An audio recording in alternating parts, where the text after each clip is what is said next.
ಎಲ್ಲರಿಗೂ ನಮಸ್ಕಾರ ಸ್ನೇಹಿತರೆ.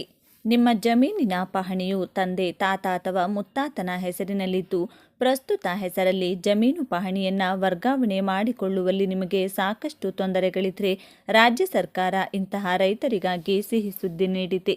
ನಿಮ್ಮ ಜಮೀನಿನ ಪಹಣಿಯಲ್ಲಿ ಪೂರ್ವಜರ ಹೆಸರಿದ್ರೆ ಅದನ್ನು ನೇರವಾಗಿ ಪ್ರಸ್ತುತ ಉಳುಮೆ ಮಾಡುತ್ತಿರುವ ರೈತರ ಹೆಸರಿಗೆ ಸರಳ ವಿಧಾನಗಳನ್ನು ಅನುಸರಿಸುವ ಮೂಲಕ ರೈತನು ತನ್ನ ಹೆಸರಿಗೆ ಮಾಡಿಕೊಳ್ಳಬಹುದಾಗಿದೆ. ರಾಜ್ಯದಲ್ಲಿ ಸಾಕಷ್ಟು ರೈತರ ಜಮೀನುಗಳು ಪೂರ್ವಜರ ಹೆಸರಿನಲ್ಲಿರುವ ಕಾರಣಕ್ಕಾಗಿ ಸರ್ಕಾರದಿಂದ ನೀಡಲಾಗುತ್ತಿರುವ ಸಾಕಷ್ಟು ಯೋಜನೆಗಳು ರೈತರಿಗೆ ದೊರೆಯುತ್ತಿಲ್ಲ ಎನ್ನುವ ಕಾರಣಕ್ಕಾಗಿ ರಾಜ್ಯದ ಕಂದಾಯ ಸಚಿವರಾದ ಕೃಷ್ಣ ಬೈರೇಗೌಡ ಅವರು ರೈತರಿಗೆ ಸಿಹಿ ಸುದ್ದಿಯನ್ನು ಕೊಟ್ಟಿದ್ದಾರೆ. ನೀವು ಕೂಡ ರೈತರಾಗಿದ್ದರೆ ಅಥವಾ ನಿಮ್ಮ ಜಮೀನು ಕೂಡ ತಂದೆ, ತಾತ, ಮುತ್ತಾತನ ಹೆಸರಿನಲ್ಲಿ ಹೀಗೆ ಪೂರ್ವಜರ ಹೆಸರಿನಲ್ಲಿದ್ದರೆ ಅದನ್ನು ನಿಮ್ಮ ಹೆಸರಿಗೆ ಹೇಗೆ ಸರಳ ವಿಧಾನಗಳ ಮೂಲಕ ವರ್ಗಾವಣೆ ಮಾಡಿಕೊಳ್ಳಬಹುದು ಎನ್ನುವ ಬಗ್ಗೆ ಸಂಪೂರ್ಣ ಮಾಹಿತಿಯನ್ನು ಈ ವಿಡಿಯೋದಲ್ಲಿ ನೋಡೋಣ ಬನ್ನಿ. ಹಿಂದಿನ ಪೂರ್ವಜರ ಜನನ ಪ್ರಮಾಣಪತ್ರ, ಮರಣ ಪ್ರಮಾಣಪತ್ರ ಸೇರಿದಂತೆ ಆಸ್ತಿ ಖರೀದಿ ಪತ್ರ ಹೀಗೆ ಸಾಕಷ್ಟು ದಾಖಲೆ ಪತ್ರಗಳು ಈಗ ಪ್ರಸ್ತುತ ಉಳುಮೆ ಮಾಡುತ್ತಿರುವ ರೈತರಿಗೆ ದೊರೆಯದಿರುವ ಕಾರಣಕ್ಕಾಗಿ ಹಾಗೂ ಸಾಕಷ್ಟು ತೊಂದರೆಗಳಿರುವ ಕಾರಣಕ್ಕಾಗಿ ರೈತರ ಹೆಸರುಗಳಿಗೆ ಆಸ್ತಿ ವರ್ಗಾವಣೆಯಾಗುವಲ್ಲಿ ವಿಫಲವಾಗಿದೆ. ರಾಜ್ಯದ ಕಂದಾಯ ಸಚಿವರಾದ ಕೃಷ್ಣ ಬೈರೇಗೌಡ ಅವರು ಎಲ್ಲ ರೈತರಿಗೂ ಬಂಪರ್ ಕೊಡುಗೆಯನ್ನು ನೀಡಿದ್ದಾರೆ. ರೈತರ ಜಮೀನಿನ ಆಸುಪಾಸು ಇರುವ ರಸ್ತೆ, ನೀರು ಹೋಗುವ ಕಾವಲು, ಹಳ್ಳ, ಬೇಲಿ ಮತ್ತು ಜಮೀನಿನಲ್ಲಿರುವಂಥ ಮರಗಳನ್ನು ತನ್ನ ಜಮೀನಿಗೆ ಬರುವಂತೆ ಇದು ನನ್ನ ಪಾಲು ಎಂದು ಹಲವು ಬಾರಿ ರೈತರು ಜಗಳಕ್ಕಿಳಿಯುವ ಪ್ರಕರಣಗಳು ದಾಖಲಾಗುತ್ತವೆ. ಈ ಸಮಸ್ಯೆಯನ್ನು ಬಗೆಹರಿಸುವ ನಿಟ್ಟಿನಲ್ಲಿ ಕಂದಾಯ ಸಚಿವರು ರಾಜ್ಯದಾದ್ಯಂತ ಇರುವ ಎಲ್ಲ ರೈತರಿಗೆ ಜಮೀನಿನ ದಾಖಲೆ ಪತ್ರಗಳನ್ನು ಡಿಜಿಟಲೀಕರಣ ಮಾಡಲು ಮುಂದಾಗಿದ್ದಾರೆ.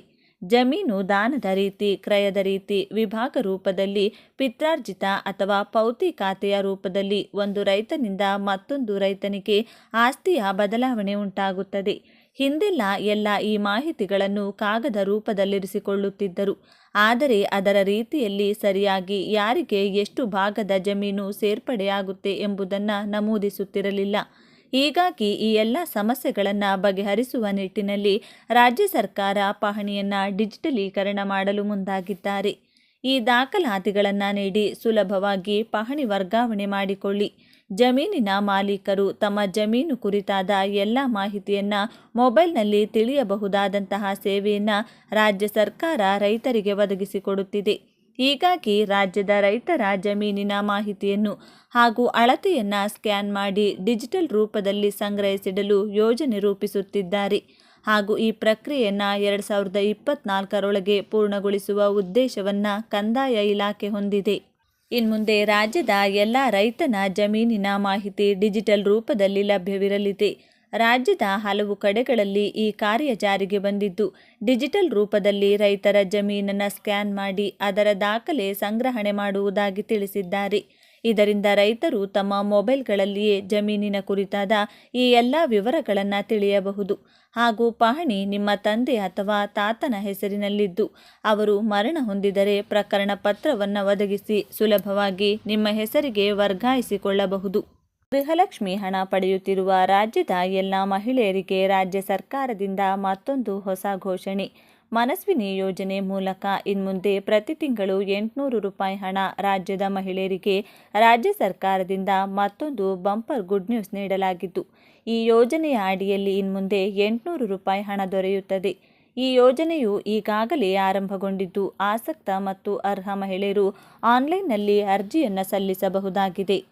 ನಿಮ್ಮ ಹತ್ತಿರದಲ್ಲಿರುವ ಗ್ರಾಮ 1 ಕೇಂದ್ರದಲ್ಲಿ ಅಥವಾ ಬೆಂಗಳೂರು 1 ಕೇಂದ್ರದಲ್ಲಿ ಅಥವಾ ನಾಡ ಕಚೇರಿ ಅಥವಾ ಅಟಲ್ಜಿ ಜನಸ್ನೇಹಿ ಕೇಂದ್ರಗಳಲ್ಲಿ ಮತ್ತು ಬಾಪೂಜಿ ಸೇವಾ ಕೇಂದ್ರಗಳಲ್ಲಿ ಅರ್ಜಿಯನ್ನು ಖುದ್ದಾಗಿ ಮಹಿಳೆಯರು ಸಲ್ಲಿಸಬಹುದಾಗಿದೆ.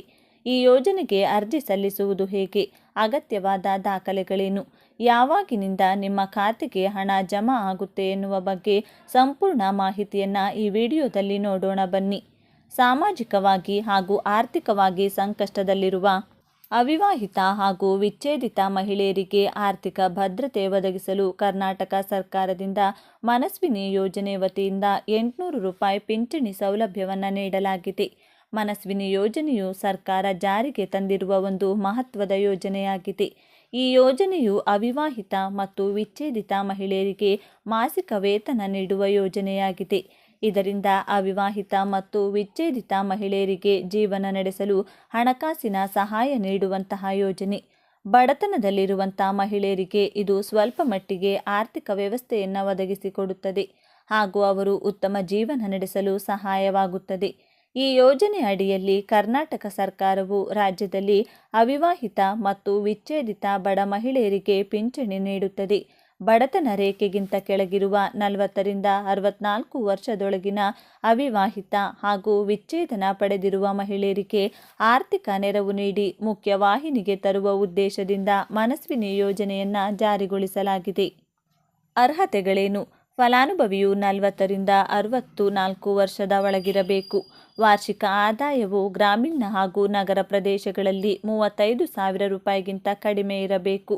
ಇಂದಿರಾ ಗಾಂಧಿ ರಾಷ್ಟ್ರೀಯ ವೃದ್ಧಾಪ್ಯ ವೇತನ, ನಿರ್ಗತಿಕ ವಿಧವಾ ವೇತನ, ಸಂಧ್ಯಾ ಸುರಕ್ಷಾ ಯೋಜನೆ, ದೇವದಾಸಿ ವೇತನ ಅಥವಾ ಅಂಗವಿಕಲರ ವೇತನ ಅಥವಾ ಯಾವುದೇ ರೀತಿಯ ಮಾಸಾಶನವನ್ನು ಸಾರ್ವಜನಿಕ ಅಥವಾ ಖಾಸಗಿ ಮೂಲಗಳಿಂದ ಪಡೆಯುತ್ತಿರುವ ವ್ಯಕ್ತಿಗಳು ಈ ಯೋಜನೆಯಲ್ಲಿ ಮಾಸಾಶನ ಪಡೆಯಲು ಅರ್ಹರಾಗಿರುವುದಿಲ್ಲ. ಅರ್ಜಿ ಸಲ್ಲಿಕೆಗೆ ಬೇಕಾಗುವ ದಾಖಲಾತಿಗಳೇನು? BPL ಪಡಿತರ ಚೀಟಿ, ಆದಾಯ ಪ್ರಮಾಣಪತ್ರ, ಚುನಾವಣಾ ಗುರುತಿನ ಚೀಟಿ, ವಿಳಾಸ ದೃಢೀಕರಣ ಪತ್ರ, ವಯಸ್ಸಿನ ಬಗ್ಗೆ ದೃಢೀಕರಣ ಪತ್ರ, ವಿವಾಹಿತ ವಿಚ್ಛೇದಿತರು ವಿಚ್ಛೇದನದ ಸ್ವಯಂ ಘೋಷಿತ ಪ್ರಮಾಣಪತ್ರ, ಬ್ಯಾಂಕ್ ಮತ್ತು ಅಂಚೆ ಖಾತೆಯ ವಿವರಗಳು. ಆಧಾರ್ ಕಾರ್ಡ್. ಒಂದೇ ವ್ಯಕ್ತಿಯಿಂದ ಒಂದಕ್ಕಿಂತ ಹೆಚ್ಚು ಅರ್ಜಿಗಳನ್ನು ಸ್ವೀಕರಿಸಲಾಗುವುದಿಲ್ಲ. ಇನ್ನು ಇಲ್ಲಿ ಗಮನಿಸಬೇಕಾದ ಅಂಶವೇನೆಂದರೆ, ಸಲ್ಲಿಕೆಯಾದ ಅರ್ಜಿಗಳನ್ನು ಅಟಲ್ಜಿ ಜನಸ್ನೇಹಿ ಕೇಂದ್ರ ಅಥವಾ ನಾಡ ಕಚೇರಿಗಳಲ್ಲಿ ಗ್ರಾಮ ಲೆಕ್ಕಾಧಿಕಾರಿಯು ಅರ್ಜಿದಾರರ ಹೆಸರು, ತಂದೆ ಅಥವಾ ಗಂಡನ ಹೆಸರು, ವಿಳಾಸವನ್ನು ದಾಖಲಿಸಿಕೊಳ್ಳುತ್ತಾರೆ. ಅರ್ಜಿ ಸಲ್ಲಿಸಿದ 1 ತಿಂಗಳಲ್ಲಿ ಉಪ ತಹಶೀಲ್ದಾರರು ವಿಲೇವಾರಿ ಮಾಡಲಿದ್ದಾರೆ.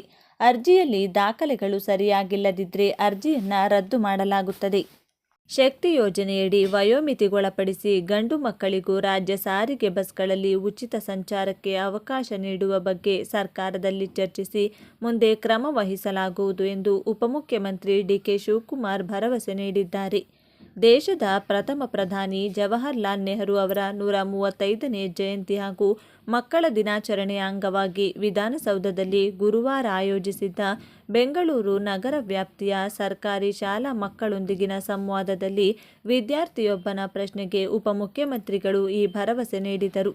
ನೀಲಸಂದ್ರದ BBMP ಪ್ರಾಥಮಿಕ ಶಾಲೆಯ 7ನೇ ತರಗತಿ ವಿದ್ಯಾರ್ಥಿ ಚರಣ್, ನಿಮ್ಮ ಸರ್ಕಾರದಿಂದ 5 ಗ್ಯಾರಂಟಿ ಯೋಜನೆಗಳನ್ನು ನೀಡಿದ್ದೀರಿ. ಅದರಲ್ಲಿ ರಾಜ್ಯ ಸಾರಿಗೆ ಬಸ್ಗಳಲ್ಲಿ ಮಹಿಳೆಯರು ಉಚಿತ ಸಂಚಾರಕ್ಕಾಗಿ ಶಕ್ತಿ ಯೋಜನೆ ಜಾರಿಗೆ ತಂದಿದ್ದೀರಿ. ಇದರಿಂದ ನಮ್ಮ ಅಮ್ಮ, ಅಕ್ಕ, ತಂಗಿಯರು, ಸ್ನೇಹಿತೆಯರಿಗೆ ಅನುಕೂಲವಾಗುತ್ತಿದೆ.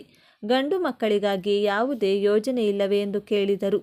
ಇದಕ್ಕೆ ಉತ್ತರಿಸಿದ DK ಶಿವಕುಮಾರ್ ಅವರು, ನಿಮ್ಮ ತಾಯಿಗೆ ಗೃಹಲಕ್ಷ್ಮಿ ಯೋಜನೆಯಡಿ ಮಾಸಿಕ 2,000 ರೂಪಾಯಿ, ಅನ್ನಭಾಗ್ಯದಡಿ 10 kg ಅಕ್ಕಿ, ಗೃಹಜ್ಯೋತಿ ಯೋಜನೆಯಡಿ ಉಚಿತ ವಿದ್ಯುತ್, ಎಲ್ಲ ಹೆಣ್ಣು ಮಕ್ಕಳಿಗೂ ಬಸ್ಗಳಲ್ಲಿ ಉಚಿತ ಪ್ರಯಾಣದ ಅವಕಾಶ ನೀಡಲಾಗುತ್ತಿದೆ. ಈಗ ನೀನು ಕೇಳಿರುವ ಪ್ರಶ್ನೆಗೆ ಶಕ್ತಿ ಯೋಜನೆಯಡಿ ಒಂದು ವಯೋಮಾನದವರೆಗಿನ ಗಂಡು ಮಕ್ಕಳಿಗೂ ಉಚಿತ ಪ್ರಯಾಣಕ್ಕೆ ಅವಕಾಶ ನೀಡುವ ಬಗ್ಗೆ ಸರ್ಕಾರದಲ್ಲಿ ಚರ್ಚಿಸಿ ಯೋಚಿಸಿ ಮುಂದೆ ಕ್ರಮ ವಹಿಸಲಾಗುವುದು ಎಂದರು.